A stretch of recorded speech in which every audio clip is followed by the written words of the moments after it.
हरि ओम गुरुवे शरणम। ओम सदाशिवसमारंभां शंकराचार्यमध्यमाम् अस्मदाचार्यपर्यन्तां वन्दे गुरुपरम्पराम्। ओम पार्थाय प्रतिबोधितां भगवता नारायणेन स्वयं व्यासेन ग्रथितां पुराणमुनिना मध्ये महाभारतम् अद्वैतामृतवर्षिणीं भगवतीम् अष्टादशाध्यायिनीम् अम्ब त्वामनुसन्ददामि भगवद्गीते भवद्वेषिणीम्। वसुदेवसुतं देवं कंसचाणूरमर्दनं देवकी परमानन्दं कृष्णं वन्दे जगद्गुरुं। मूकं करोति वाचालं पङ्गुं लङ्घयते गिरिं यत्कृपातमहं वन्दे परमानन्दमाधवम्। ॐ सहनाववतु सहनौ भुनक्तु सह वीर्यं करवावहै तेजस्विनावधीतमस्तु मा विद्विषावहै। ॐ शान्ति शान्ति शान्तिः। हरिः ॐ श्री गुरुभ्यो नमः। हरिः ॐ।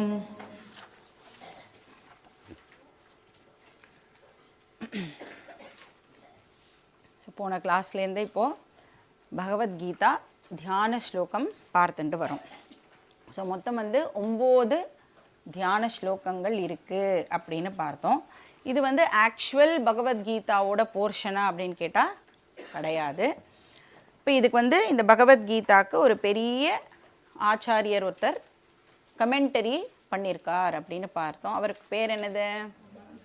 மதுசூதன சரஸ்வதி அப்படின்னு பேர். அவர் அவருடைய பாஷ்யம் எழுத ஆரம்பிக்கிறதுக்கு முன்னாடி இந்த கீதாக்கு தியான ஸ்லோகங்கள்லாம் பண்ணிவிட்டு அதுக்கப்புறம் அவர் ஆரம்பிக்கிறார்.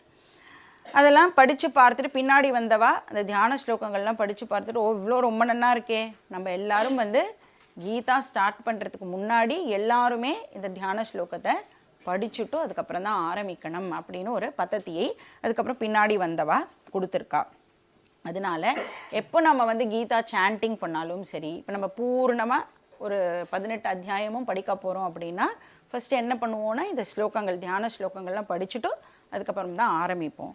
பட் கிளாஸில் எவ்ரி கிளாஸ்க்கு முன்னாடி 9 தியான ஸ்லோகமும் சொன்னோன்னா டைம் இருக்காதுங்கிறதுனால செலக்டடாக சில ஸ்லோகம் மட்டும் நாம் எடுத்துட்டுருக்கோம். இப்போ இந்த 9 தியான ஸ்லோகங்கள் மூலமாக ஆச்சாரியர் 4 விதமான நமஸ்காரங்களை தெரிவிக்கிறார் அப்படின்னு பார்த்தோம். என்ன 4 விதமான நமஸ்காரம்? ஃபஸ்ட்டு மகாபாரத நமஸ்காரம், அதுக்கப்புறம் பகவத்கீதா நமஸ்காரம், அப்புறம் வியாச நமஸ்காரம், 4வது கிருஷ்ண நமஸ்காரம் ஆர் பகவான் நமஸ்காரம். இப்போ மகாபாரதத்துக்கு ஏன் இவ்வளவு உயர்வு, ஏன் அது ரொம்ப சிறந்தது அப்படின்னு சொன்னால், ஏன் அதில் கீதான்னு ஒன்று இருக்கிறதுனால தான் மகாபாரதத்துக்கே ஆக்சுவலாக பெருமை. அப்புறம் இங்கே மகாபாரதம்ல இருக்கிற கீதாவை வியாசர் எதோட இது பண்ணுறார் அப்படின்னா, வியாசர் இல்லை, மதுசூதன சரஸ்வதி எதோட கம்பேர் பண்ணுறாருன்னா மா சரஸ்வதி. ஃபஸ்ட்டு சொல்கிறோம் இல்லையா, பார்த்தாய பிரதிபோதிதாம் அம்பத்வாம், அம்ப அப்படின்னு சொன்னால் அம்மா அப்படின்னு அர்த்தம். ஸோ சரஸ்வதி தேவியோட கம்பேர் பண்ணி நீ ஞானத்தை கொடுக்கக்கூடியவளா இருக்க அப்படின்னு பகவத்கீதாவை பெருமையாக சொல்கிறார். அப்புறம் இதை நம்மளுக்கு ரிப்போர்ட் பண்ணி கொடுக்குற வியாசருக்கும் நம்மளுடைய நமஸ்காரத்தை நாம் தெரிஞ்சுக்கிறோம். ஏன்னா அவர் வந்து மகாவிஷ்ணுவுடைய அவதாரம். அப்புறம் ஃபைனலாக இப்போ நாம் பகவான் ஸ்ரீ கிருஷ்ணருக்கு நம்மளுடைய நமஸ்காரத்தை தெரிவிச்சுட்டு அதுக்கப்புறம் தான் ஃபஸ்ட்டு சாப்டருக்குள்ளேயே போக முடியும். ஏன்னா அவர் தான் இந்த ஒரிஜினல் டீச்சிங்கை நம்மளுக்கு கொடுத்துருக்கார். ஸோ நம்ம வந்து ஆல்ரெடி 4 ஸ்லோகம் பார்த்துட்டோம் இல்லையா போன கிளாஸில். என்னெல்லாம் ஸ்லோகம் பார்த்தோம்? ஸ்லோகா நம்பர் 7, 1, 4, 2 4 ஸ்லோகம் பார்த்தோம். ஸோ பாரத நமஸ்காரம், கீதா நமஸ்காரம், வியாசாச்சாரிய நமஸ்காரம் ஓவர். அப்போ இன்னும் பேலன்ஸ் எவ்வளோ ஸ்லோகம் இருக்குது? 5 ஸ்லோகம் நாம் பார்க்கணும். ஸோ இதில் வந்து பகவான் ஸ்ரீ கிருஷ்ணருடைய நமஸ்காரம் வந்து தெரிவிக்கப்படுறது. அதை வந்து நாம் ஸ்லோகம் படிச்சுட்டு மீனிங்கை பார்க்கலாம். இப்போ ஸ்லோகா நம்பர் 3. பிரபன்ன பாரிஜாதாய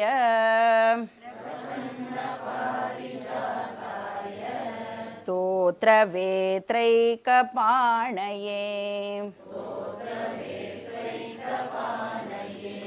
ஞானமுத்ராய கிருஷ்ணாய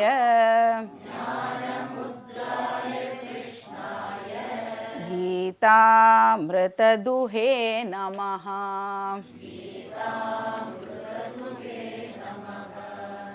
ஸோ கிருஷ்ணாய நமஹ, கிருஷ்ணருக்கு நமஸ்காரம். எப்படிப்பட்ட கிருஷ்ணர் அவர், அதை தான் வந்து இந்த ஸ்லோகம் வந்து நம்மளுக்கு டிஸ்கிரைப் பண்ணுறது. பிரபன்ன பாரிஜாதாய, பாரிஜாதாயனா பாரிஜாத மரம் அப்படின்னு அர்த்தம். பாரிஜாத மரம் வந்து எல்லாருமே கேள்விப்பட்டிருப்போம். அது வந்து இந்திரலோகத்தில் இருக்கக்கூடிய ஒரு மரம். இப்போ அந்த மரம் வந்து அந்த கல்பவிருக்ஷம் அப்படின்னு சொல்லுவாள்ல, அந்த மாதிரி இந்த பாரிஜாத மரமும் வந்து அது கீழே நீங்கள் போய் உட்கார்ந்துட்டு என்ன கேட்டாலும் அது வந்து நம்மளுக்கு தரும். இப்போ வேண்டியதை கொடுக்கும் மரம். நம்ம எல்லார் வீட்லேயும் அந்த மாதிரி ஒரு மரம் இருந்தால் எப்படி இருக்கும்? சூப்பராக இருக்கும்ல. இப்போ பகவான் ஸ்ரீ கிருஷ்ணரை வந்து இங்கே இந்த ஆத்தர் என்ன பண்ணுறார், பாரிஜாத மரத்தோட கம்பேர் பண்ணி சொல்கிறார். அப்படின்னா என்ன அர்த்தம்? பகவான் கிட்ட பிரார்த்தனை பண்ணுறது மூலமாக நமக்கு என்ன வேணுமோ அதை அவர்கிட்டேருந்து வாங்கிக்கலாம். தர்ம, அர்த்த, காம, மோக்ஷ என்ன வேணும்னாலும் நம்மளால் பகவான்கிட்டேருந்து வாங்கிக்க முடியும். சரி, இதெல்லாம் பகவான் நமக்கு எப்போ தருவார்? நாம் கேட்டால் மட்டும்தான் தருவார்.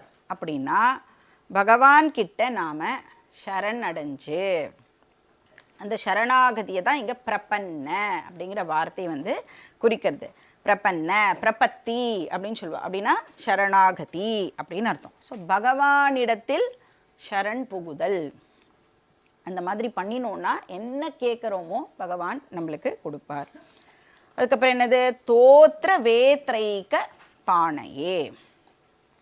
இப்போ மகாபாரத யுத்த களத்தில் இப்போ வந்து பகவான் யாரா நின்றுருக்கார் அந்த யுத்த க்ஷேத்திரத்தில்? பார்த்த சாரதி, பார்த்தனுக்கு சாரதி பார்த்த சாரதி. அப்போ அவர் வந்து கையில் என்ன ஆப்வியஸாக வச்சுருப்பார்? அவர் வந்து தேரோட்டி.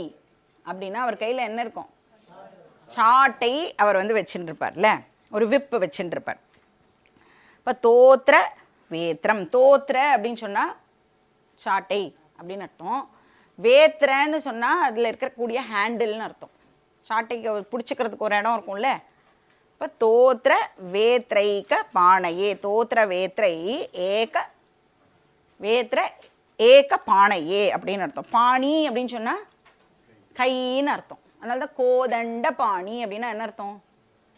கோதண்டம்ங்கிற வில்ல வச்சுட்டு இருக்கிறவர், கையில் வச்சுட்டு இருக்கிறவர் அப்படின்னு. சாருங்க பாணி அப்படின்னு சொல்லுவாள். அந்த மாதிரி இவர் யாரு? தோத்திர வேத்ரைக பாணி. ஏகப்பானை, ஏன்னா ஏகப்பாணின்னு ஒரு கையில் அந்த சாட்டையோட ஹேண்டில் பிடிச்சுட்டு இருக்கார் அப்படின்னு அர்த்தம். அப்போ இது மூலமாக என்ன மெசேஜ் வந்து நம்மளுக்கு கன்வே பண்ணப்படுறது அப்படின்னா, நாம் என்ன வேலை பண்ணுறோமோ அதை வந்து பெருமிதத்தோட பண்ணணும் அப்படிங்கிற மெசேஜ் வந்து இது மூலமாக நம்மளுக்கு தெரிவிக்கப்படுது. அதனால தான் செய்யும் தொழிலே தெய்வம்லாம் சொல்கிறாள்ல. நம்மளோட வேலையை நினச்சி நாமளே தாழ்த்திக்க கூடாது. என்ன வேலை பண்ணினாலும் அது வந்து உலகத்தில் ரொம்ப உயர்ந்த வேலை. அப்போது whatever profession you have to do it with pride.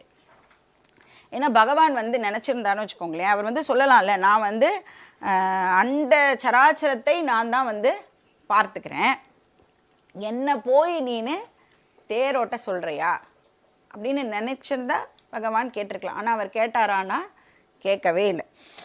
இந்த ஹோல் வேர்ல்டே நான் தான் ட்ரைவ் பண்ணுறேன், நீ வந்து உன்னுடைய ஒரு தேரை வந்து என்ன ட்ரைவ் பண்ண சொல்கிறியே அப்படின்னு நினச்சிருந்தா பகவான் வந்து கேட்டிருக்கலாம். ஆனால் அப்படி அவர் கேட்கவே இல்லை. அது மூலமாக என்ன நம்மளுக்கெல்லாம் சொல்லித்தரார், எந்த வேலையாக இருந்தாலும் அதை வந்து நீ எப்படி பண்ணணும், சின்சியராக பண்ணணும், கமிட்டடாக பண்ணணும், எந்தூசியாசமோட பண்ணணும்.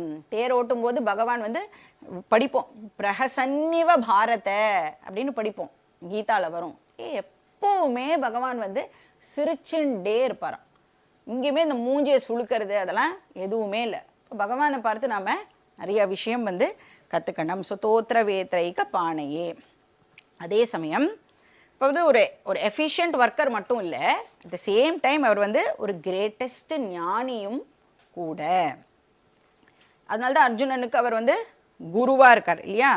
ஞான முத்ராய கிருஷ்ணாய.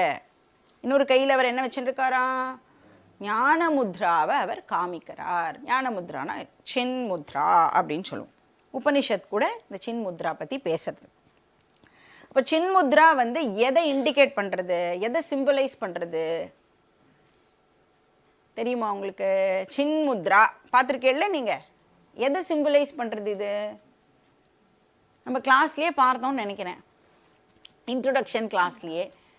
ஜீவாத்ம பரமாத்ம ஐக்கியத்தை அது வந்து சிம்பிளைஸ் பண்ணுறது. இப்போ இந்த ஜீவாத்மா யாருன்னா இந்த ஆள்காட்டி விரல் தான் வந்து ஜீவாத்மா அப்படின்னு சொல்லப்படுறது. அப்போ வந்து ஜீவா வந்து என்ன நினைக்கிறான், நான் வந்து ஒரு இண்டிவிஜுவல் ஆள், நான் வந்து ஒரு ஸோ அண்ட் ஸோ டேட்டில் நான் பிறந்திருக்கேன், அப்புறம் நான் ஒரு ஃபேமிலியில் இருக்கேன், எனக்கு நிறைய கஷ்டங்கள் இருக்குது, நான் சம்சாரத்தை கோ த்ரூ பண்ணுறேன் அப்படின்னு நினச்சிட்டு இருக்கிற ஒரு இண்டிவிஜுவல் பர்சனை தான் ஜீவா அப்படின்னு சொல்கிறோம். அவன் வந்து ஆள்காட்டி விரலால் வந்து ரெப்ரசன்ட் பண்ணப்படுறான்.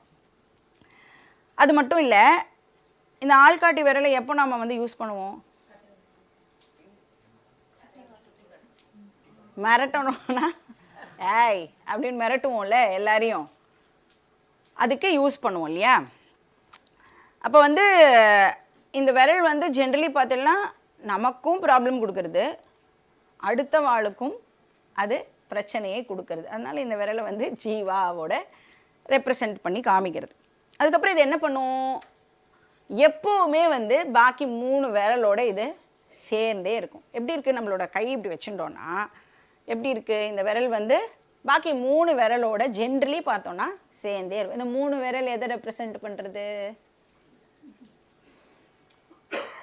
3 விரல் எதை ரெப்ரசன்ட் பண்ணுறது? 3 படித்தோமே, ஷரீரத்ரயம் படித்தோமா. 3 சரீரங்களை இந்த 3 விரல் வந்து ரெப்ரசன்ட் பண்ணுறது. ஸ்தூல சரீரம், சூக்ஷ்ம சரீரம், காரண சரீரம். இதில் எது ஸ்தூல சரீரம் எதுவும் எதை வேணாலும் வச்சுக்கோங்க, போட்டுக்கோங்க.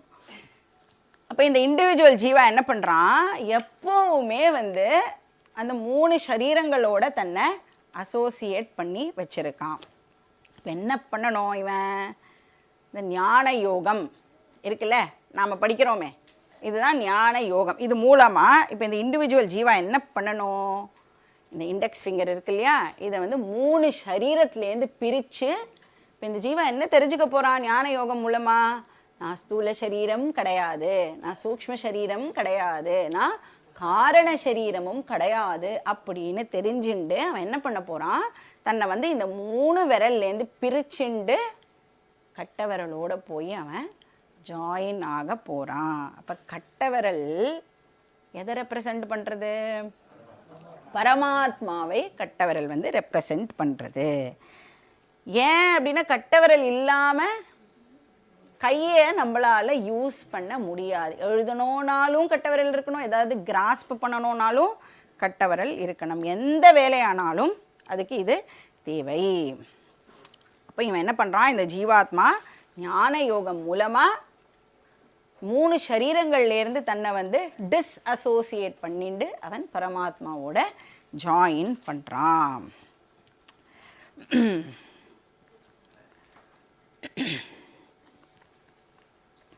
ஸோ இப்போ வந்து இந்த ஜாயின் பண்ணிட்டான்னு வச்சுக்கோங்களேன், எப்படி இருக்கும் இப்போ இது எப்படி இருக்குது, இட்ஸ் அ சர்க்கிள் இல்லையா? இப்போ சர்க்கிள் அப்படின்னு சொல்லிட்டாலே என்ன இல்லை, அதுக்கு ஒரு பிகினிங் இல்லை, எண்டும் இல்லை. அப்போனா அது என்னது, பூரணம் அப்படின்னு நம்மளுக்கு சாஸ்திரம் வந்து சொல்கிறது.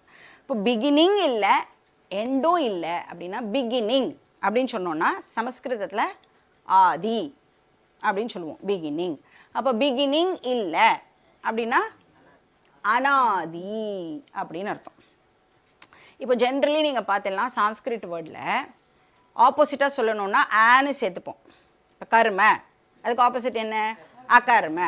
திருஷ்யம் அதுக்கு ஆப்போசிட் என்ன, அதிருஷ்யம். இப்படி தான் சொல்லுவோம். ஆனால் அந்த வேர்டே ஆல ஆரம்பிச்சுடுத்துனா ஆன்னு சொல்ல முடியாதுல்ல, அதனால என்ன பண்ணுறோம், அன அப்படின்னு சேர்த்துக்கிறோம். ஆதி அதுக்கு என்ன ஆப்போசிட்டு, அனாதி. அது பிகினிங்லெஸ் அப்படின்னு அர்த்தம். அந்தம் அதுக்கு என்ன ஆப்போசிட்டு, அனந்தம். இவ்வளோதான், சிம்பிள். இப்போ அந்தம்னா எண்டுன்னு அர்த்தம், அனந்தம்னா எண்டே இல்லை, லிமிட்லெஸ். ஒன்ஸ் ஜீவாத்மா பரமாத்மாவோட ஐக்கியம் ஆயிடுத்துன்னு சொன்னால் அழிஞ்சு போகிற இந்த ஜீவாத்மா இப்போ என்ன ஆயிடுறான், அழியாத பரமாத்மாவா இப்போ அவன் ஆயிடுறான். இப்போ ஹோல் ஸ்பிரிச்சுவல் சாதனாவே வந்து என்ன அப்படின்னு பார்த்தா 3 சரீரங்கள்லேருந்து நம்மளை டிட்டாச் பண்ணி பரமாத்மாவோட நம்மளை ஐக்கியப்படுத்திக்கிறது தான் நாம் பண்ணுற இந்த என்டையர் ஸ்பிரிச்சுவல் சாதனா. இப்போ நம்மளுக்கு வந்து இந்த அட்டாச்மெண்ட் அண்ட் டிட்டாச்மெண்ட் வந்து நம்மளுக்கு புதுசு கிடையாது, நம்ம ஆல்ரெடி ரொம்ப பழக்கப்பட்ட ஒரு விஷயம்தான். ஆனால் எப்படி பழக்கப்படுத்தியிருக்கோம் அப்படின்னு சொன்னால் பகவான்லேருந்து இப்போ டிட்டாச்சாக இருக்கும் இல்லையா? பகவான் வந்து எங்கேயோ தூரத்தில் இருப்பார், எப்போயாவது வேணும்னா மட்டும் நான் வந்து அவரை யூஸ் பண்ணிப்பேன். இப்போ வந்து பகவான் வந்து என் கூடவே இருக்காரான்னு கேட்டால் இல்லை இல்லை, எனக்கு கஷ்டம் வரும்போது நான் வந்து பகவானை கூப்பிட்டுவேன். கூப்பிடுற குரலுக்கு அவர் வந்து நிற்கணும். அதனால தான் பூஜை எல்லாம் பண்ணினா கூட என்ன பண்ணுறோம், பூஜை பண்ணிவிட்டு ஆவாகனம் பண்ணிவிட்டு அதுக்கப்புறம் ப்ளீஸ் ப்ளீஸ் எங்கள் வீட்டில் எங்களுக்கே இடம் இல்லை, நீ போயிட்டு நான் நெக்ஸ்ட் தடவை உனக்கு பூஜை பண்ணும்போது வா அப்படின்னு சொல்லி பகவானையே வந்து நாம் அமுச்சு விட்டுடுறோம் இல்லையா? அப்போ இந்த அட்டாச்மெண்ட் டிட்டாச்மெண்ட் நம்மளுக்கு புதுசு இல்லை. இப்போ ஆனால் பகவான்கிட்டேருந்து டிட்டாச் ஆகி இந்த 3 சரீரத்தோட நாம் நம்மளை அட்டாச் பண்ணி வச்சுட்டுருக்கோம். இப்போ என்ன பண்ணுவோம், இந்த ஞான யோக சாதனா மூலமாக 3 சரீரங்கள்லேருந்து நம்மளை டிட்டாச் பண்ணிட்டு பகவானோட நாம் நம்மளை அட்டாச் பண்ணிப்போம். அதை தான் இப்போ நாம் இது படிக்கிறது மூலமாக நம்மளுக்கு அது தெரிய போகிறது. ஸோ இந்த பரமாத்மா ஜீவாத்மா ஐக்கியம் அதை சொல்கிறது தான் வந்து இந்த சின்முத்ரா. அப்போ பகவான் வந்து கிரேட்டஸ்ட் ஞானி. அப்போ அவ்வளோ கம்பேஷனேட் பகவான் ஸ்ரீ கிருஷ்ணர். இப்போ பக்தர்களுக்கு என்ன கேட்டாலும் அவர் வந்து கொடுக்கக்கூடியவர். அப்படிப்பட்ட பகவானுக்கு என்னுடைய நமஸ்காரத்தை நான் தெரிவிச்சுக்கிறேன் அப்படின்னு சொல்கிறார். இப்போ வந்து அப்புறம் என்ன இருக்குது, கீதாமிருத துகே. இப்போ கீதை அப்படிங்கிற அமிர்தத்தை நம்மளுக்கு கறந்து கொடுத்தவன், அவனுக்கும் என்னுடைய நமஸ்காரம். அப்புறம் கிருஷ்ண அப்படின்னு சொன்னாலே வந்து நம்ம அன்றைக்கி பார்த்தோம், பிளாக் கலர் வந்து கிருஷ்ண அப்படின்னு. அப்புறம் இன்னொரு ஒரு அர்த்தமும் இருக்குது, கிருஷ்ணனா அட்ராக்ட் பண்ணக்கூடிய அப்படின்னு அர்த்தம். இப்போ நான் கேட்டதெல்லாம் எனக்கு பகவான் கொடுத்துருவார்னா அவர் என்னை அட்ராக்ட் பண்ணுவாரா மாட்டாரா? நேச்சுரலாக கிருஷ்ணர் எப்படி இருக்கார் அப்படின்னா அட்ராக்ட் பண்ணக்கூடியவராக இருக்கார். சர்வான் பக்தான் ஆகர்ஷதி இது கிருஷ்ணஹா. ஆகர்ஷம்னா அப்படியே இழுக்கிறது, அட்ராக்ட் பண்ணுறது அப்படின்னு அர்த்தம். ஸோ அப்படிப்பட்ட கிருஷ்ணருக்கு என்னுடைய நமஸ்காரம். நெக்ஸ்ட் ஸ்லோகம் பார்க்கலாம். ஸ்லோகா நம்பர் 5. வசுதேவசுதம் தேவம் கம்சசாணூரமர்தனம் தேவகி பரமானந்தம் கிருஷ்ணம் வந்தே ஜகத்குரும்.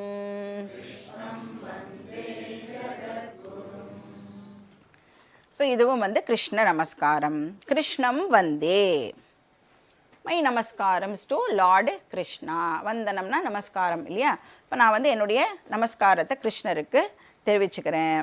ஸோ கிருஷ்ணர் வந்து எந்த வகையிலெல்லாம் சிறந்தவர் அப்படிங்கிறது தான் இந்த ஸ்லோகம் நம்மளுக்கு சொல்கிறது. இப்போ கிருஷ்ணர் வந்து ஃபேமிலியில் ஒரு மெம்பராக மிகவும் சிறந்தவர், அப்புறம் சொசைட்டியில் ஒரு மெம்பராக மிகவும் சிறந்தவர், அப்புறம் வேர்ல்டில் ஒரு மெம்பராகவும் அவர் மிகவும் சிறந்தவர் அப்படிங்கிறது தான் இந்த ஸ்லோகம் நம்மளுக்கு சொல்கிறது. அதனால தான் அவரை ஜகத்குரு அப்படின்னு சொல்கிறோம். வசுதே வசுதம் தேவம், வசுதேவ சுதம். கிருஷ்ணர் யாரோட பிள்ளை? வசுதேவருடைய பிள்ளை. அது மட்டும் இல்லை, தேவகி பரமானந்தம், தேவகிக்கு ஆனந்தத்தை கொடுக்கக்கூடியவர். தேவகியுடைய source of joy, source of happiness யார் அப்படின்னா கிருஷ்ணர். ஸோ ஒரு ஃபேமிலி மெம்பராக அவர் வந்து ஜாயை தரக்கூடியவராக இருக்கார், ஹாப்பினஸை தரக்கூடியவராக இருக்கார். இப்போ இதில் நாம் என்ன தெரிஞ்சுக்கணும்? நாமளும் நம்மளுடைய ஃபேமிலி மெம்பர்ஸுக்கு சந்தோஷம் தரக்கூடியவளாக இருக்கணும். சில பேர்லாம் வந்து சந்தோஷம் கொடுப்பா, எப்போ அவள் வீட்டோட வெளியில் போனாதான் பாக்கி பேர் வந்து சந்தோஷமாக இருப்பான். அந்த மாதிரியான பர்சனாக நாம் இருக்கக்கூடாது.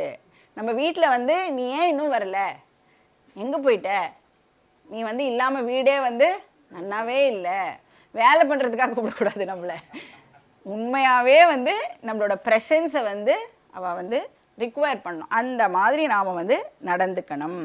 ஸோ இங்கே என்ன சொல்லப்பட்டிருது அப்படின்னா, நான் வந்து சொசைட்டிக்கெல்லாம் நான் நிறையா பண்ணுறேன், அதனால் எனக்கு ஃபேமிலிக்கு டைம் இல்லை அப்படிலாம் நீ சொல்லக்கூடாது. ஃபேமிலிக்கும் உன்னோட டியூட்டி என்னவோ அதை நீ பண்ணணும். அதுக்கப்புறம் சொசைட்டிக்கும் அஃப்கோர்ஸ் உன்னோட டியூட்டியை பண்ணணும். சில பேர்லாம் இருப்பா, வீட்டில் குழந்தைகள் இருக்கும், கவனிக்கவே மாட்டான், ஆனால் நான் வந்து சோஷியல் ஒர்க்கர் அப்படின்னு போய் வெளியில் நிறைய குழந்தைகளெல்லாம் நான் பார்த்துக்கிறேன்னு சொல்லுவாள். முதல்ல உன்னோட குழந்தையும் நீ கொஞ்சம் லைட்டாக கவனிச்சுட்டு அதுக்கப்புறம் வெளியில் இருக்கிற எல்லாமே வந்து நாம் பண்ணலாம். ஸோ ஃபேமிலியில் நம்மளுடைய இம்பார்ட்டன்ஸ் வந்து இருக்கணும். ஸோ ஃபேமிலியில் நாம் இருந்தோன்னா அவளுக்கு அது சந்தோஷத்தை கொடுக்கக்கூடிய ஒரு விஷயமாக இருக்கணும். ப்ளஸ் சொசைட்டிக்கு ஆப்வியஸாக வந்து ஏதாவது ஒரு வகையில் நான் வந்து கான்ட்ரிபியூட் பண்ணணும். எனக்கு என்ன தெரியுமோ அதை வந்து சொசைட்டிக்கு கான்ட்ரிபியூட் பண்ணணும். இல்லை இம்பார்ட்டண்ட் விஷயம் என்னென்னா, நம்ம எல்லாருமே என்ன பண்ணுறோன்னா நிறைய எடுத்துக்கிறோம் சொசைட்டிலேருந்து. அந்த கன்சியூம் பண்ணுறது ஜாஸ்தியாக இருக்குது, நம்ம திருப்பி கொடுக்கறது வந்து ரொம்ப கம்மியாக இருக்குது. அதையும் வந்து பேலன்ஸ் பண்ணுறதுக்கு நம்மளுக்கு தெரியணும். வசுதேவ சுதம் தேவம், அப்புறம் தேவகி பரமானந்தம். இது வந்து கிருஷ்ணர் வந்து ஃபேமிலிக்கு பண்ணின கான்ட்ரிபியூஷன். சரி, சொசைட்டிக்கு கிருஷ்ணர் என்ன பண்ணினார்? கம்ச சாணூர மர்தனம். இப்போ யாரெல்லாம் வந்து சொசைட்டிக்கு த்ரெட்டாக இருந்தாலோ, யார் வந்து அதர்மத்தை அந்த நேரத்தில் வந்து ப்ரொமோட் பண்ணினாலோ அந்த அசுரர்களை எல்லாம் வந்து கிருஷ்ண பரமாத்மா அழிச்சார். ஸோ யார் வந்து சொசைட்டியோட ஹார்மனிக்கு பங்கம் விளைவிக்கக்கூடியவராக இருந்தாலும் அவளையெல்லாம் வந்து கிருஷ்ணர் வந்து அழிச்சார். இப்போ ஹியூமனிட்டியை வந்து அதர்மத்திலிருந்து பகவான் வந்து காப்பாற்றினார். அதனால தான் என்ன ஸ்லோகம் இருக்குது? பரித்ராணாய சாதூனாம் விநாசாய ச துஷ்கிருதாம் தர்ம சம்ஸ்தாபனார்த்தாய சம்பவாமி யுகே யுகே. இப்போ தர்மத்தை நிலைநாட்டுறதுக்கும் அதர்மத்தை அழிக்கிறதுக்கும் பகவான் வந்து என்ன கான்ட்ரிபியூட் பண்ண முடியுமோ அதை அவர் சைட்லேருந்து பண்ணுறார். அப்போ சொசைட்டிக்கும் பகவான் வந்து கான்ட்ரிபியூட் பண்ணியிருக்கார். அதுக்கப்புறம் வந்து வருங்கால சந்ததியினருக்கும் வந்து கிருஷ்ணர் வந்து கான்ட்ரிபியூட் பண்ணுறார். எப்படி? அதான் ஜகத்குரும், கிருஷ்ணம் வந்தே ஜகத்குரும். இப்போ அந்த காலத்தில் அவரோட பீரியடில் கம்சன்லாம் இருந்தான். இப்போ நம்ம பீரியடில் அந்த மாதிரி ஏதாவது அசுரர்கள்லாம் வெளியில் தேடினெல்லாம் இருக்க மாட்டா. எங்கே இருக்கா? நமக்குள்ளேயே வந்து பத்திரமா இருக்கா. அவளெல்லாம் நாம் வந்து பார்த்து என்ன பண்ணணுமோ அவளை பண்ணணும். இங்கே வந்து கிருஷ்ணர் வந்து வேர்ல்டுக்கு என்ன கான்ட்ரிபியூட் பண்ணார் அப்படின்னா, பகவத்கீதாவை அர்ஜுனனுக்கு சொல்லி கொடுக்கறது மூலமாக என்டையர் ஹியூமனிட்டிக்கு அவர் ஒரு பெரிய கான்ட்ரிபியூஷனை பண்ணியிருக்கார், நாலெட்ஜை கொடுத்துருக்கார். இப்போ ஃப்யூச்சர் ஜெனரேஷனுக்கும் அவர் வந்து கான்ட்ரிபியூட் பண்ணியிருக்கார். எப்பயோ நடந்தது இது. எப்போ நடந்தது? 5000 சொச்ச வருஷத்துக்கு முன்னாடி நடந்த ஒரு விஷயம். இன்றைக்கும் நாம் வந்து அதை அவர் எப்படி சொல்லி கொடுத்தாரோ அப்படியே படிச்சுட்டு இருக்கோம் அப்படின்னா அது வந்து எவ்வளோ பெரிய விஷயம் இல்லையா? ஃப்ரெஷ் அண்ட் லைவாக இருக்குல்ல இப்போ கூட பகவத்கீதா. அப்போ அதுக்கு டெஃபினட்டாக கிருஷ்ணருக்கு நாம் நமஸ்காரம் பண்ணியே ஆகணும். வேறு எதை கொடுத்துட முடியும்? பெருசாக கிருஷ்ணரால் வேறு எதையுமே கொடுக்க முடியாது. ஏன்னா அவர் நம்மளுக்கு அறிவையே கொடுத்துடுறார், ஞானத்தையே கொடுத்தாச்சுன்னா வேறு என்ன வேணும் நம்மளுக்கு? அதனால கிருஷ்ணர் வந்து பெரிய கான்ட்ரிபியூஷனை பண்ணியிருக்கார். அடுத்த ஸ்லோகம் படிக்கலாம். ஸ்லோகா நம்பர் 6. பீஷ்மத்ரோணதடா ஜயத்ரதஜலா காந்தாரநீலோத்பலா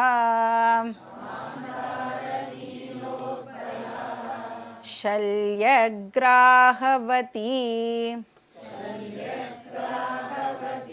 कृपेण वहनी कर्णेन वेलाकुला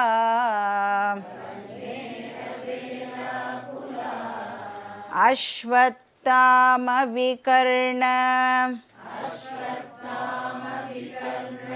घोरमकरा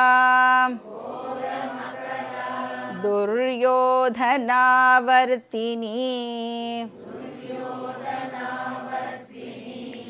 सोतीर्णा खलु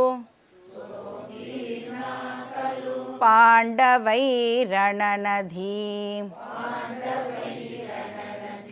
कैवर्तक केशवः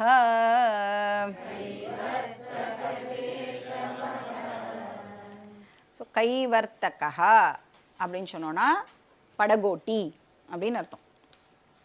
யாருக்கு வந்து படகை எந்த சூழ்நிலையிலும் லாவகமாக ஓட்ட தெரியுமோ அந்த பர்சனை வந்து கைவர்த்தகா அப்படின்னு சொல்கிறோம். ஏன்னா இப்போ வந்து ரிவரில் போனோன்னா அந்த ரிவர் வந்து நிறைய கண்டிஷன்ஸுக்கெலாம் உட்பட்டு இருக்கும் இல்லையா? திடீர்னு சுழல் வரும், திடீர்னு வந்து பெரிய பெரிய இதெல்லாம் இருக்கும், மூமெண்ட்டெல்லாம் இருக்கும். அந்த மாதிரி சமயத்தில் கூட அந்த போட்டில் இருக்கிறவாளை பத்திரமாக யாரால் வந்து இன்னொரு கரைக்கு கொண்டு போய் சேர்க்க முடியுமோ அவளை வந்து கைவர்த்தகா அப்படின்னு சொல்கிறோம். இப்போ இந்த ஸ்லோகத்தில் வந்து இந்த மகாபாரத போர் இருக்குல்ல, அது வந்து ஒரு பயங்கரமான நதிக்கு கம்பேர் பண்ணப்படுறது, ஒரு வைல்டு ரிவருக்கு வந்து கம்பேர் பண்ணப்படுறது, ஆபத்தான ஒரு ஆறு. இப்போ இந்த ஆறை வந்து பாண்டவர்கள் கடந்து ஆகணும். இந்த கரையிலேருந்து அந்த கரைக்கு அவள் போகணும். அதுவும் எப்படி போகணும்? ரொம்ப சேஃபாக அவள் வந்து இந்த கரையை கடந்து ஆகணும்.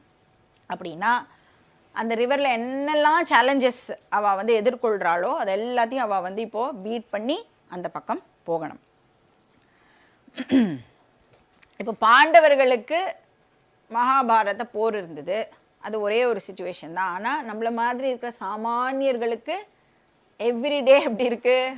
ஒரு மகாபாரத போர் மாதிரி தான் இருக்குது இல்லையா? அப்படியே ரொம்ப கஷ்டப்படுறோம் இல்லையா நம்ம லைஃப்பில். இப்போ வாழ்க்கையில் நம்மளுக்கு ஏற்படுற ஒரு சிச்சுவேஷனுமே மகாபாரத போர் மாதிரி தான் இருக்குது, அந்த ஆறு மாதிரி தான் இருக்குது. சில சிச்சுவேஷன்ஸ் எப்படி இருக்குன்னா ரொம்ப சின்ன சேலஞ்சாக இருக்குது, நம்மளே வந்து ஹேண்டில் பண்ணிடுற மாதிரி தான் இருக்குது. ஆனால் சிலது பெருசாக இருக்குது, என்ன பண்ணுறதுனே வந்து நம்மளுக்கு பாதி நேரம் வந்து தெரியவே மாட்டேங்கிறது. அந்த சிச்சுவேஷனுக்கு பேர் அவர் அந்த சுச்சுவேஷனில் இருக்கிற அந்த பர்சனுக்கு பேர் ஆர்த்த புருஷா அப்படின்னு பேர். என்ன பண்ணுறதுனே தெரியலன்னு விழி பிதுங்கி நிற்கிறோம்ல, அப்போ வந்து ஆர்த்த புருஷகான்னு பேர் நம்மளுக்கு. ஆர்த்த அப்படின்னு சொன்னால் ஹெல்ப்லெஸ். எல்லா கதவுகளும் வந்து மூடிட்டா மாதிரிலாம் சில நேரங்கள் நம்மளுக்கு ஏற்படும்ல, என்ன பண்ணுறதுனே தெரியல. அப்போ தான் சொல்லுவோம், இல்லை ஒரு சின்ன விண்டோவை வந்து பகவான் நம்மளுக்கு திறந்து விடுவார். இந்த மாதிரி சமயத்தில் நம்மளை வந்து ஆர்த்த புருஷகா அப்படின்னு சாஸ்திரம் சொல்கிறது.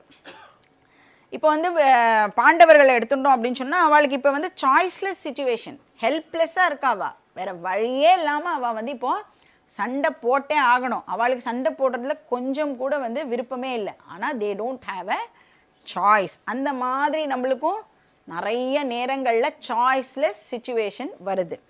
அப்போ தான் நாம் என்ன பண்ணுவோம், ஆபத் பாந்தவா அநாத ரக்ஷகா அப்படின்னு பகவானே அப்போ தான் நம்மளுக்கு ஞாபகத்துக்கே வரும். நன்னா இருந்தோம்ல, அப்போல்லாம் பகவான் நம்மளுக்கு ஞாபகத்துக்கு வராரான்னா அவர் எதுக்கு ஞாபகத்துக்கு வரணும்? நம்மளுக்கு எப்போ கஷ்டப்படுறோமோ அப்போ தான் பகவான்கிட்ட நாம் போகிறோம். ஸோ ஒரு SOS மெசேஜ் அனுப்புவோம், please I am in danger வாங்கோ. அந்த மாதிரி பாண்டவாசம் என்ன பண்ணினா இப்போது SOS மெசேஜ் வந்து அமிச்சா. உடனே வந்து கிருஷ்ணர் அங்கே ஆஜராயிட்டார். ஸோ அந்த மாதிரி காலத்தில் உதவரவாளை வந்து சாஸ்திரம் சொல்கிறது ஆர்த்த திராண பராயணா அப்படின்னு அவளுக்கு பேர். அதனால்தான் ஆர்த்தானாம் ஆர்த்திஹந்தாரம் பீதானாம் பீத நாசனம் அப்படின்னு பகவானை சொல்கிறோம். ஸோ பாண்டவர்கள் அப்படி என்ன டேஞ்சர்ஸை என்கவுண்டர் பண்ணா அதுதான் இங்கே சொல்லப்படுறது. இப்போ மகாபாரத போர் வந்து ரிவர் இல்லையா, அப்போ அந்த ரிவருக்கு வந்து கண்டிப்பாக 2 பக்கமும் கரை இருக்கும், பேங்க் இருக்கும்ல. யார் அது அப்படின்னா பீஷ்ம துரோண தட்டா. பீஷ்மரும் துரோணரும் வந்து அந்த மகாபாரத போருடைய அந்த ரிவருடைய 2 கரை மாதிரி. ஏன் அவ 2 பேரும் கரை அப்படின்னா அந்த கரை தான் வந்து அந்த ரிவருடைய ஃப்ளோயிங் டைரக்ஷனை முடிவு பண்ணுறது. எப்படி அந்த ரிவர் வந்து ஃப்ளோ ஆகணும் அப்படிங்கிற டைரக்ஷனை அதுதான் முடிவு பண்ணுறது. அந்த மாதிரி பீஷ்மரும் துரோணரும் தான் என்ன பண்ணுறா, மகாபாரத போருடைய டைரக்ஷனை வந்து அவள் முடிவு பண்ணுறா. ஸோ இவா 2 பேரும் ஃபஸ்ட்டு சேலஞ்ச், பீஷ்மர் அண்ட் துரோணர். ரெண்டாவது யார், ஜெயத்ரத ஜலா. ஜெயத்ரதன் நம்மளுக்கெல்லாம் தெரியும், அவன் வந்து சிந்து தேசத்து ராஜா ஜெயத்ரதன். இப்போ அவன் வந்து கௌரவர்களோட சைடு சேர்ந்து சண்டையெல்லாம் போட்டான். பயங்கர பவர்ஃபுல் கிங், அவனை வந்து சாமானியமாக வந்து வீழ்த்த முடியாது. இப்போ எப்படி வந்து ஒரு ரிவரோட ஆழத்தை நம்மளால் ஜஸ்ட் லைக் த ஜட்ஜ் பண்ண முடியாதோ அது மாதிரி ஜெயத்ரதனுடைய வீரம் இருக்குல்ல, அந்த வீரத்தோட ஆழத்தையும் நம்மளால் லேசில் ஜட்ஜ் பண்ண முடியாது, எடை போட முடியாது. ஸோ ஜெயத்ரத ஜலா அவன் வந்து ரொம்ப வீரம் மிக்க ஒரு பர்சனாக இருந்தான். இவன் வந்து 2வது சேலஞ்ச். 3வது வந்து காந்தார நீலோத்பலா.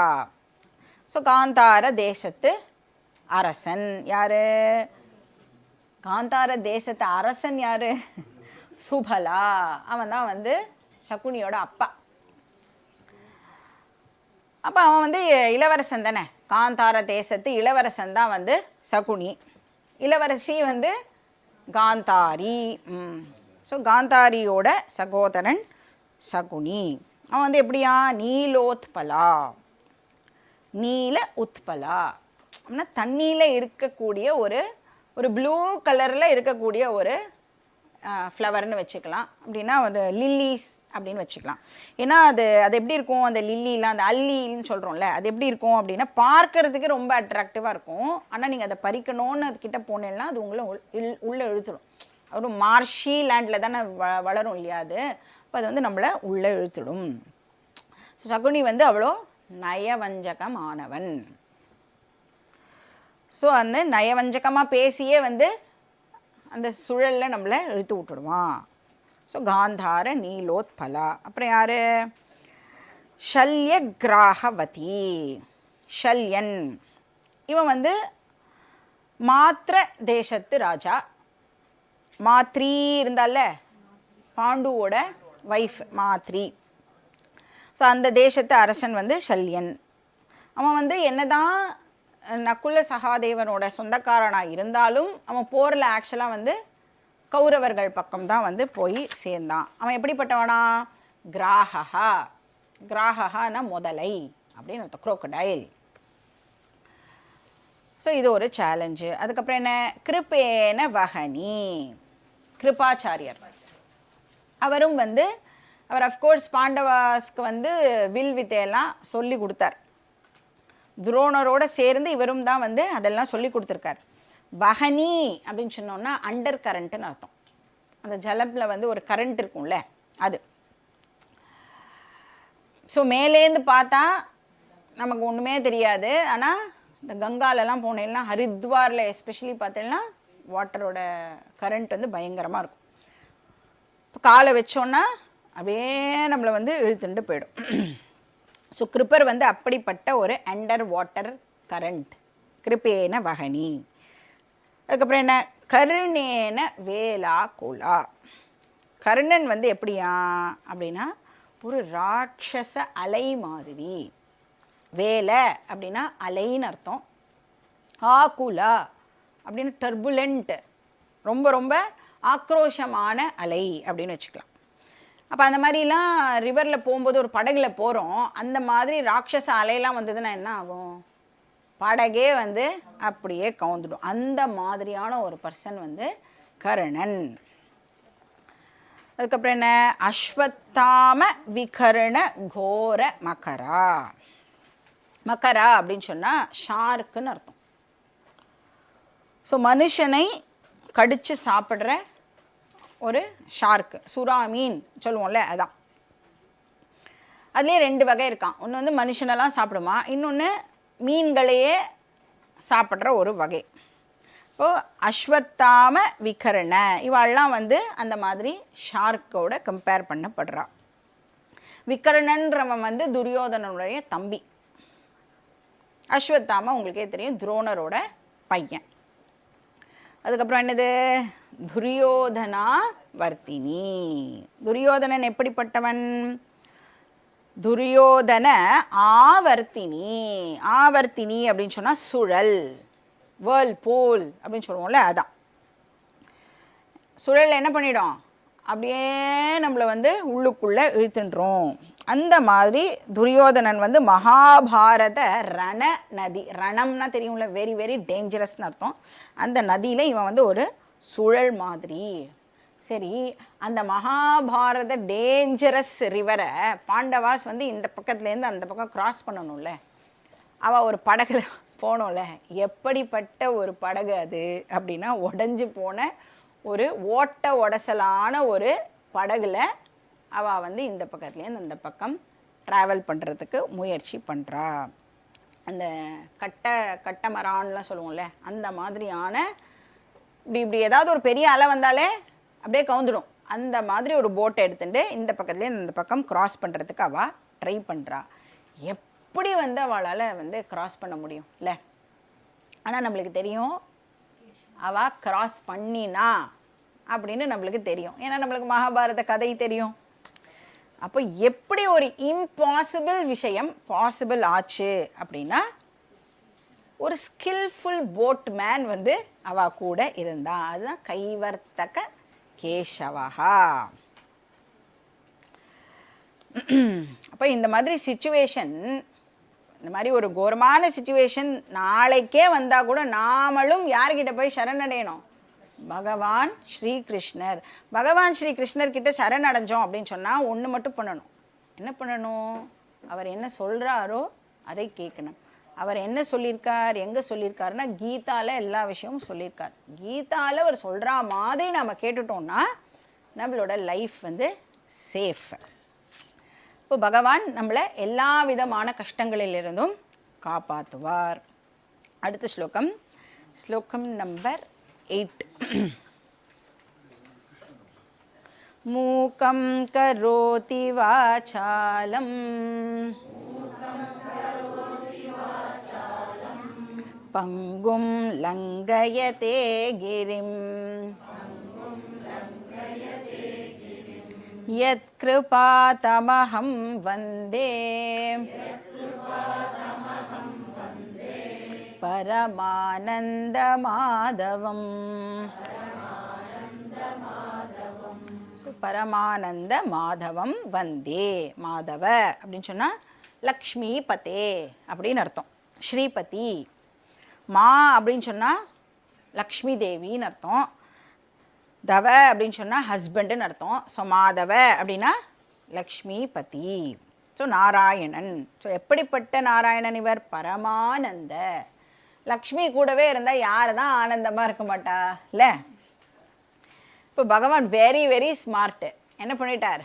லக்ஷ்மியை தன் கூடவே வந்து வச்சுட்டு இருக்கார். ஸோ பரமானந்த மாதவா. இங்கே வந்து வெல்த் அப்படிங்கிறது வந்து பணம் கிடையாது. என்னது? ஞானம். நாம் என்ன நினைக்கிறோம் ஜென்ரலாக? பணம் இருந்ததுன்னா பரமானந்தம் இல்லை. ஞானம் இருந்ததுன்னா பரமானந்தம். எப்போ வந்து லக்ஷ்மி வந்து சோர்ஸ் ஆஃப் ஆனந்தாவாக இருப்பான்னா சரஸ்வதியும் கூட இருந்தால்தான் சோர்ஸ் ஆஃப் ஆனந்தாவாக இருப்பாள். இப்போ பகவானுக்கு ஞானம் இருக்கிறதுனால பகவான் பரமானந்தா. சரி, பகவான் என்ன பண்ணுறார்? மூக்கம் கரோதி வாசாலம். மூக்கம் அப்படின்னு சொன்னால் ஒரு வாய் பேச முடியாத பர்சன் அப்படின்னு அர்த்தம். அப்போ ஒரு வாய் பேச முடியாத பர்சனை கூட பகவானால் ஒரு பட்டிமன்ற பேச்சாளராக ஆக்க முடியும். பார்த்துருக்கோம்ல நம்ம சரஸ்வதி சபதம் பார்த்துருக்கோமே. ஆனால் அந்த பர்சன் என்ன பண்ணணும்? பகவான் கிட்ட தன்னை சரண்டர் பண்ணிக்கணும். அது மாதிரி பகவான் என்ன பண்ணுவார்? யார் ரொம்ப ரொம்ப பேசுகிறாளோ அவளை வந்து சைலண்ட் ஆக்கி விட்டுருவார். மூக்கம் கரோதி வாச்சாலம்னா ஒரு பேச முடியாத பர்சனை கூட பகவானால் பேச வைக்க முடியும். அப்புறம் என்ன? பங்கும் லங்கய தே கிரிம். கிரினா மலைன்னு அர்த்தம். பங்கும் அப்படின்னு சொன்னால் ஒரு முடவன், கால் வந்து சரியா இல்லாத ஒரு பர்சன். அந்த மாதிரியான ஒரு பர்சனை கூட பகவானால் மவுண்ட் எவரெஸ்ட் கூட கிளைம் பண்ண வைக்க முடியும். அந்த கேப்பபிலிட்டியை வந்து பகவானால் கொடுக்க முடியும். இப்போ நாமளே கூட படிச்சிருக்கோம் இல்லையா? இப்போ இந்த நிறைய மவுண்ட் எவரெஸ்ட்டை வந்து ஃபிசிக்கலி சேலஞ்சு பர்சன்ஸ்லாம் வந்து மவுண்ட் எவரெஸ்டெல்லாம் ரீச் பண்ணியிருக்கா. எப்படி அவளால் பண்ண முடிஞ்சுது அப்படின்னா அந்த வில் பவர். அந்த வில் பவர் இருந்ததுன்னா என்ன வேணாலும் நம்மளால் சாதிக்க முடியும் இல்லையா? அந்த வில் பவர் என்னதுன்னா பகவானுடைய பிளெஸ்ஸிங்ஸ். ஸோ யத் கிருபா மாதவ கிருபா, மாதவனுடைய கிரேஸ். அப்போ நடக்க முடியாததையெல்லாம் நடத்துபவர். மூக்கம் கரோதி வாசாலம் பங்கும் லங்கயதே கிரிம் தம் மாதவம் அகம் வந்தே. அப்படிப்பட்ட இந்த மாதவனை நான் வந்து நமஸ்காரம் பண்ணுறேன். இங்கே வந்து நமக்கு எது மலை? எது நம்மளுக்கு மலை? இப்போது நமக்கு என்ன ரிலவெண்ட்டு? பகவத்கீதா இருக்குல்ல, அதுதான் நமக்கு மலை. அந்த மலையை இப்போ நாம் பத்திரமா ஏறணும். எவ்வளோ ஸ்லோகம் இருக்கு? 700 ஸ்லோகம் இருக்குது. ஒரு கிளாஸில் எவ்வளோ ஸ்லோகம் நீங்கள் சொல்லி தருவேள்? 3லேருந்து 4 ஸ்லோகம் உடைய அர்த்தம் தான் அந்த டைம் தான் நம்மளுக்கு இருக்கும். ஒழுங்கான அர்த்தம் நம்ம தெரிஞ்சுக்கணுன்னா மேக்ஸிமம் லைக் 3 to 4 ஸ்லோகாஸ் தான் நம்மளால் பார்க்க முடியும். அப்போ இந்த ரேட்டில் நாம் கீதா படித்தோன்னா எவ்வளோ நாள் ஆகும்? கீதா கம்ப்ளீட் பண்ணுறதுக்கு எவ்வளோ நாள் ஆகும்? நீங்கள் கால்குலேட் பண்ணின்னு வந்து நெக்ஸ்ட் கிளாஸ் எனக்கு சொல்லுங்கள். நான் இப்போ சொல்லிட்டேன்னா உங்களுக்கு வந்து ஐயோ இவ்வளோ நாள் ஆகுமா அப்படின்னு கேட்பீங்க. இப்போ இந்த கீதா மலையை நாம் வந்து இப்போது ஏறணும். அதுவும் கை காலெல்லாம் உடச்சிக்காம பத்திரமா ஏறணும். சக்ஸஸ்ஃபுல்லாக அதை நான் கம்ப்ளீட் பண்ணணும். எப்படி பண்ண முடியும்? பகவான்கிட்ட நாம் நம்மளை சரண்டர் பண்ணிட்டா என்ன வேணாலும் நம்மளால் பண்ண முடியும். அதனால தான் கிளாஸ் ஆரம்பிக்கிறதுக்கு முன்னாடி மூக்கம் சொல்லி தானே பண்ணுறோம். ஏன்னா நம்மளை பொறுத்த வரைக்கும் பகவத்கீதா மலை. அதனால தான் ஒரு கீதா கிளாஸுக்கு முன்னாடியும் இன்றைக்கி கிளாஸை பத்திரமா நான் வந்து ஏறி முடிச்சுட்றேன் அப்படின்னு இல்லை. கொஞ்சம் கொஞ்சமாக தான் நம்மளால் ஏற முடியல. ரெஸ்ட் எடுத்து டயர்டாகி திருப்பி ரெஸ்ட் எடுத்து நாம் வந்து ஏறலாம். கொஞ்சம் கொஞ்சமாக நாம் வந்து ஏறலாம். அப்போ என்ன வேண்டிக்கணும் பகவான்கிட்ட? சண்டே ஈவினிங் மட்டும் என்னை கொஞ்சம் ஃப்ரீயாக விட்டுடு, வேறு எந்த வேலையும் எனக்கு வராத மாதிரி பகவானே நீ பார்த்துக்கோ அப்படின்னு பகவான்கிட்ட நம்மளோட ப்ரேயர் என்னவா இருக்கணும்னா, எப்படியாவது கிளாஸுக்கு மட்டும் போயிடணும். ஏன்னா கிளாஸுக்கு வந்துட்டோன்னா அறிவு வந்துடும். நம்மளுக்கு அறிவு வர்றதை வந்து நிறைய பேருக்கு பிடிக்காது. அதனால் என்ன பண்ணணும், அப்படி தான் வேண்டிக்கணும் பகவான்கிட்ட, இந்த சண்டே மட்டும் என்ன ஃப்ரீயாக விட்டுடு, வேறு எல்லா டேஸும் நீ என்ன வேணாலும் என்ன பண்ணிக்கோ, சண்டே ஃப்ரீயாக விட்டுடும், நான் வந்து கிளாஸு அட்டெண்ட் பண்ணணும் இப்படின்னு இனிமேல் உங்களோட பிரார்த்தனையானது இருக்கணும். அப்படி நம்ம வேண்டிட்டோன்னா பகவான் வந்து நம்மளுடைய ஸ்கெட்யூல்லாம் அட்ஜஸ்ட் பண்ணிவிடுவார். சண்டே பண்ண வேண்டிய வேலையை மண்டேவோ சாட்டர்டேக்கோ வந்து பகவானே வந்து மாற்றி கொடுத்துருவார். லாஸ்ட் ஸ்லோகம், ஸ்லோகா நம்பர் 9. யம் பிரம்மா வருணேந்திர ருத்ரமருதः स्तुन्वन्ति दिव्यैस्तवैः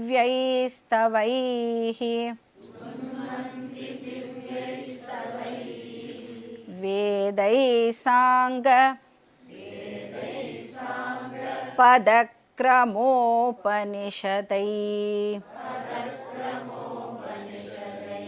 गायन्ति यं सामगा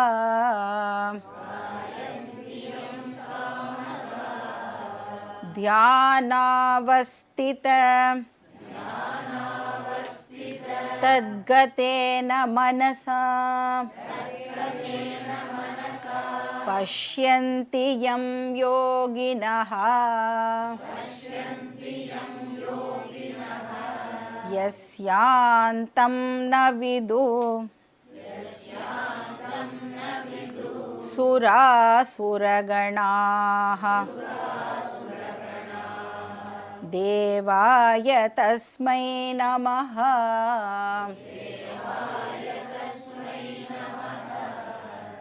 தஸ்மை தேவாய நமஹா.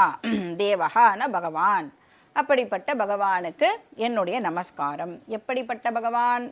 யம் ஸ்துன்வந்தி, எந்த பகவானை இந்திரன், வருணன், பிரம்மா, பிரம்மான சத்துர்முக பிரம்மா, அப்புறம் மருத் அப்படிங்கிற தேவதாஸ் எல்லாம் ஸ்துதி பண்ணுறாளோ அப்படிப்பட்ட பகவானுக்கு என்னுடைய நமஸ்காரம். இப்போ வந்து பிரம்மாஜி தான் வந்து உலகத்தை படைச்சார் இல்லையா? அவரே யாரை வந்து ஸ்துதி பண்ணுறார்? நாராயணனை ஸ்துதி பண்ணுறார். அப்படின்னா அவர் எவ்வளோ பெரிய ஆளாக இருக்கணும்? ஸ்துன்வந்தின க்ளோரிஃபை அப்படின்னு அர்த்தம். அவள் எல்லாரும் என்ன பண்ணுறாலும் பகவானுடைய புகழை பாடுறா. எப்படி பாடுறா? திவ்யை ஸ்தவை, ஸ்லோகங்கள் மூலமாக, பாசுரங்கள் மூலமாக. திவ்யைனா டிவைன் அர்த்தம். இப்போ பாகவதம்லாம் படித்தா நம்மளுக்கு நிறையா ஸ்துதிகள்லாம் வரும். பாகவதம் படிக்கும்போது துருவஸ்துதி, ருத்ரஸ்துதி அதெல்லாம் வரும். இப்போ பக்தர்கள் வந்து பகவானை வந்து க்ளோரிஃபை பண்ணுறா. அது மாதிரி பிரம்மாஜியும் வந்து அந்த விஷ்ணுவை வந்து இங்கே புகழ்ந்து பாடுறார். ஸோ பிரம்மாவே ஸ்துதி பண்ணுறாருன்னா பகவானுடைய கீர்த்தி வந்து ரொம்ப ரொம்ப பெருசாக இருக்கணும்.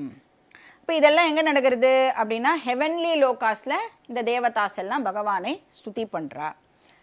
இங்கே நம்ம பூலோகத்தில் என்ன நடக்கிறது? பக்தர்கள் எப்படி பகவானுடைய புகழை பாடுறா? சாமகா காயந்தி. சாமகா அப்படின்னா சாமவேதத்தை ஓதரவா அப்படின்னு அர்த்தம். சாமவேதம்ங்கிறது வந்து ஒரு மியூசிக்கல் ஃபார்மில் அவைலபிளாக இருக்கிற ஒரு வேதம் இல்லையா? இங்கே நாம் வந்து 4 வேதத்தையுமே எடுத்துக்கணும். பட் சாமகா அப்படின்னு இங்கே ஸ்லோகத்தில் வந்து மென்ஷன் பண்ணப்பட்டிருக்கு. ஸோ 4 வேதங்கள் மூலமாகவும் பகவானை வந்து பூலோகத்தில் நாம் வந்து க்ளோரிஃபை பண்ணுறோம். அப்புறம் என்னது? சாங்க பதக்ரமோபனிஷதைஹி.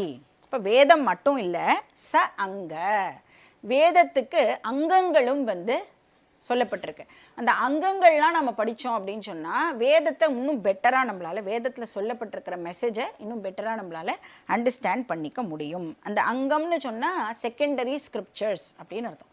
ப்ரைமரி வந்து வேதம், அப்புறம் அதுக்கு சப்போர்ட் பண்ணுற சில ஸ்கிரிப்சர்ஸ் எல்லாமும் இருக்குது. அது வந்து அங்கம் அப்படின்னு சொல்கிறோம். 6 அங்கங்கள் வந்து ஆக்சுவலாக இருக்குது. சிக்ஷா, கல்ப, வியாக்கரணம், நிருக்தம், சந்தஸ், ஜோதிஷம் இப்படின்னு 6 அங்கங்கள் வந்து சொல்லப்படுறது. வேத அங்கங்கள் அப்படின்னு பேர். அப்புறம் பத, கிரம அப்படின்னா என்னன்னா அந்த வேதத்தை சாண்ட் பண்ணுற விதம். இதெல்லாம் பத சாண்டிங்னு இருக்குது. பத சாண்டிங்னா ஒவ்வொரு வார்த்தையையும் தனித்தனியாக சாண்ட் பண்ணுறத பத சாண்டிங் அப்படின்னு சொல்லுவோம். கிரம அப்படின்னு சொன்னால் 2 வார்த்தையை சேர்த்து சேர்த்து சாண்ட் பண்ணினோன்னா அதுக்கு பேர் கிரம.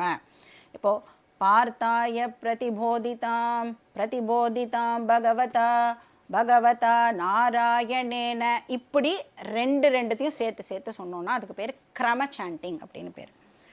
அப்புறம் ஜட்டபாட்டம் அப்படின்னு ஒன்று இருக்குது.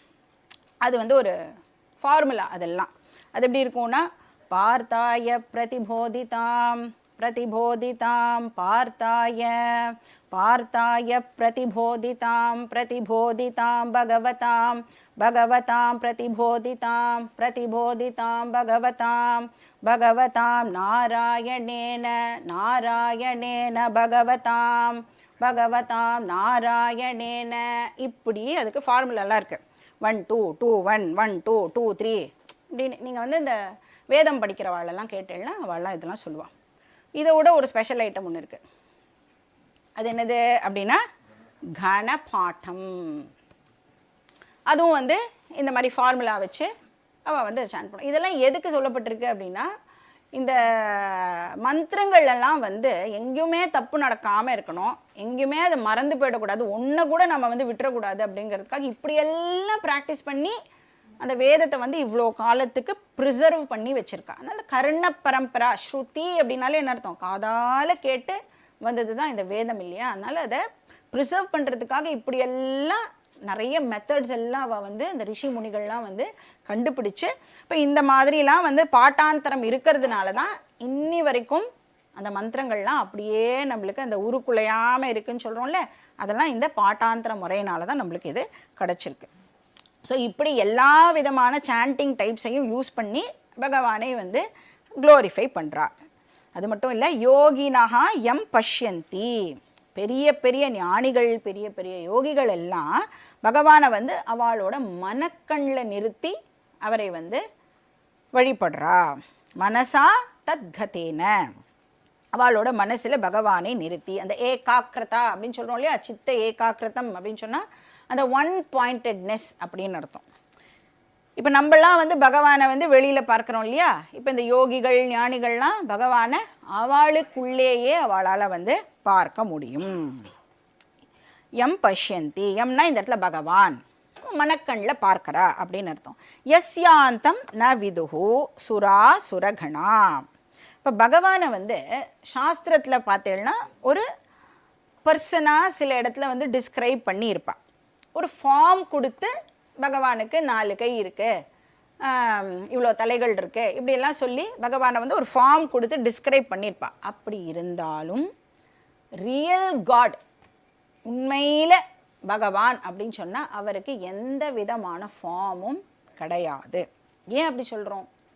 இப்போ சப்போஸ் பகவானும் நம்மள மாதிரி ஒரு 2 கை இருக்குது, 2 கால் இருக்குது, அந்த மாதிரி நம்ம டிஸ்கிரைப் பண்ணிட்டோம்னு வச்சுக்கோங்க. ஒரு பர்சனாக நம்ம டிஸ்கிரைப் பண்ணிட்டோம்னா என்ன ப்ராப்ளம் வந்துடும்? இப்போ பகவானுக்கு நமக்கு வர அதே ப்ராப்ளம் தான்.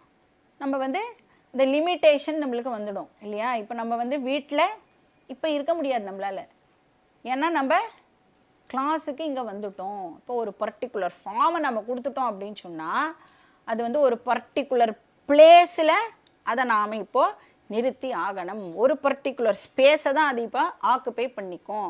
அப்போ இந்த இடத்துல இருந்தால் இந்த இடத்துல இருக்க முடியாது. அப்புறம் நம்மளுடைய மாதிரி ஒரு ஃபார்மை கொடுத்துட்டோன்னா எல்லா ஃபார்முக்கும் வந்து ஒரு மேனுஃபேக்சரிங் டேட் இருக்கும், ஒரு எக்ஸ்பைரி டேட் இருக்கும். அப்போ பகவானுக்கும் அந்த தோஷம் இப்போது வந்துடும். இப்போ பகவானும் வந்து ஒரு பர்டிகுலர் டைமில் மட்டும்தான் அவைலபிளாக இருக்கிற மாதிரி ஆயிடும். ஆனால் பகவான் எப்படிப்பட்டவர்? அவருக்கு தேச அதீதா கால அதீதா. அவருக்கு வந்து ஸ்பேஸ் வைஸும் லிமிட்டேஷன் கிடையாது, டைம் வைஸும் அவருக்கு லிமிட்டேஷன் கிடையாது. இப்போ பகவான் வந்து லிமிட்லெஸ். இப்போ வந்து பகவான் எங்கே இருக்கார்? வைகுந்தத்தில் இருக்காரா, கைலாசத்தில் இருக்காரா, பிரம்மலோகத்தில் இருக்காரா? எங்கே இருக்கார் பகவான்? பகவான் லிமிட்லெஸ் அப்படின்னு நம்ம அண்டர்ஸ்டாண்ட் பண்ணிட்டோம்னா என்ன ஆன்சர் பண்ணணும் தெரியுமா அந்த கேள்விக்கு? வைகுந்தத்திலையும் இருப்பார், கைலாசத்திலையும் இருப்பார், எங்கேயும் இருக்கார். இப்போ இந்த ரியல் காட் பற்றி எல்லாருக்கும் தெரியாதான். சுரா சுரகணாகா, சுராகான தேவர்கள்னு அர்த்தம், அசுராகான அசுரர்கள். அவளுக்கெல்லாம் நாவிதுஹு, அவளுக்கெல்லாம் தெரியாது. ஏன் தெரியாது? யஸ்ய அந்தம் நாவிதுஹு, பகவானுடைய அந்தம் இருக்கே அது வந்து அவளுக்கெல்லாம் தெரியாதான். ஏன் தெரியாது? ஏன்னா பகவான் லிமிட்லெஸ், அவருக்கு எண்டு கிடையாது, அதனால அவளுக்கு தெரியாது. இப்போ பகவானுக்கு வந்து 2 ஃபார்ம் வந்து சாஸ்திரம் கொடுக்கறது. ஒன்று வந்து டெம்பரரியாக நம்ம எல்லாம் வந்து புரிஞ்சுக்கிற வரைக்கும், ஒரு மெச்சூரிட்டி நம்மளுக்கு வர வரைக்கும் சாஸ்திரம் என்ன பண்ணுறது, ஒரு லிமிட்டெட் ஹியூமன் ஃபார்மோடு ஆரம்பிக்கிறது. ஏன்னா நம்மளுக்கு இந்த ஃபார்ம் தெரியும், கை கால் தலை இதெல்லாம் தெரியும் இல்லையா? அதனால பகவானுக்கும் வந்து டெம்பரரியாக அந்த மாதிரி ஒரு ஃபார்ம் ஆனது கொடுக்கப்படுறது. இப்போ நம்மளுக்கு தெரியும் இந்த மாதிரி ஃபார்ம் கொடுத்துட்டோன்னு சொன்னால் லிமிட்டேஷன் ப்ராப்ளம் வந்துடும். ஆரம்பிக்கும் போதே நான் வந்து பகவான் ஃபார்ம்லெஸ் அப்படின்னு சொல்லி யாராவது நம்மளுக்கு சொல்லிக் கொடுக்க ஆரம்பித்தா நம்மளால் அதை அண்டர்ஸ்டாண்ட் பண்ணிக்க முடியுமா? பகவான் டைம்லெஸ், நமக்கு எல்லாம் எப்படி தெரியும்? டைமுக்குள்ளே நடக்கிற விஷயந்தான் நம்மளுக்கு தெரியும், ஸ்பேஸுக்குள்ளே நடக்கிற விஷயம் பற்றி தான் நம்மளுக்கு தெரியும். ஆரம்பிக்கும் போதே பகவான் வந்து ஸ்பேஸுக்கு அப்பாற்பட்டவர், டைமுக்கு அப்பாற்பட்டவர்னு சொல்லி கொடுத்தா புரிஞ்சிக்கவே முடியாது, நம்மளால் வந்து கண்டினியூ பண்ண முடியாது இந்த ஸ்டடி. அப்போது ஒரு பொக்கிஷத்தை நம்ம வந்து மிஸ் பண்ணிவிடுவோம். அதனால வேதம் என்ன சொல்கிறது, உனக்கு புரிகிற லாங்குவேஜ்லேயே நான் ஆரம்பிக்கிறேன், அப்போ நீ ஒரு ஃபார்மோடையே ஸ்டார்ட் பண்ணு அப்படின்னு சொல்கிறது. ஆனால் அதே சாஸ்திரம் பின்னாடி சொல்லும், கிருஷ்ணரே சொல்வார், என்னை வந்து நீ வந்து ஒரு தேவகி புத்திரன்னு நீ நினச்சேன்னா ஒன்றை மாதிரி ஒரு அடிமுட்டாள் கிடையவே கிடையாது அப்படின்னும் அதே கிருஷ்ணரே வந்து சொல்லுவார். அப்போ என்ன எதிர்பார்க்கிறார் கிருஷ்ணர் நம்மக்கிட்ட? இனிஷியலாக தேவகி புத்திரன், நீ வந்து கிருஷ்ண ஜெயந்திலாம் கொண்டாடு, எல்லாம் ஓகே. எவ்வளோ காலத்துக்கு கொண்டாடுவ? சாகர வரைக்கும் கிருஷ்ண ஜெயந்தியை கொண்டாடின்னு இருக்கக்கூடாது. அதுக்கப்புறம் என்ன தெரிஞ்சுக்கணும்? கிருஷ்ணருடைய உண்மையான ஸ்வரூபம் என்ன அப்படின்னு நீ தெரிஞ்சுக்கணும். ஃபார்ம்லெஸ், அதை பற்றி நாம் அண்டர்ஸ்டாண்டு பண்ணிக்கணும். அப்போ தான் நம்மளால் வந்து பகவான் இங்கே இப்போ இருக்கார் அப்படின்னு அண்டர்ஸ்டாண்டு பண்ணிக்க முடியும். ஸோ அப்படிப்பட்ட பகவானுக்கு என்னுடைய நமஸ்காரம். அப்போ அந்த பகவான் இப்போ என்ன பண்ணணும்? நம்மளுக்கு கீதா படிக்கிறவாளாகிய நம்மளுக்கு பகவான் வந்து ஆசீர்வாதம் பண்ணணும். நம்மளுடைய சக்ஸஸ்ஃபுல் ஸ்டடிக்கு பகவான் ஆசீர்வாதம் பண்ணணும். ஸோ இதோட வந்து தியான ஸ்லோகங்கள் ஓவர். அப்போ நெக்ஸ்ட் கிளாஸ்லேருந்து நாம் ப்ராப்பராக கீதாக்குள்ளே என்டர் பண்ணணும். இப்போ நாம் என்ன பண்ணணும்னா ரெகுலராக கிளாஸுக்கு வரத்துக்கு முயற்சி பண்ணணும், விட்டு விட்டு கிளாஸுக்கு வரக்கூடாது. இது ஏன் இப்போ சொல்கிறேன் அப்படிங்கிறத அனௌன்ஸ்மெண்ட் போது உங்களுக்கு தெரியும். ஓம் பூர்ணமதః பூர்ணமிதம் பூர்ணாத் பூர்ணமுதச்யதே பூர்ணஸ்ய பூர்ணமாதாய பூர்ணமேவாவசிஷ்யதே. ஓம் சாந்தி சாந்தி சாந்தி. हरिः ॐ श्री गुरुभ्यो नमः. हरिः ॐ.